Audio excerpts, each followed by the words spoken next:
Hello guys, in this video I'm gonna show you how to select emoji skin tone on Snapchat. So let's start. First of all, you have to log into your Snapchat account and then go to your profile. Click on the setting option on the top right corner of your screen. Then just simply scroll down and you just see the option of Bitmoji. So simply click on that. And here you just simply click on edit my Bitmoji. So just wait for a while, it's loading.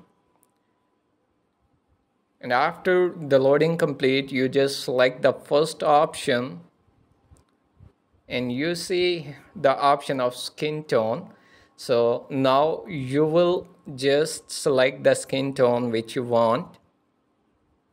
So I want to select this one and then click on save. That's it. Now you will be able to select emoji skin tone on Snapchat. So I hope this video is beneficial for you. If you like the video, do like, share and subscribe our channel.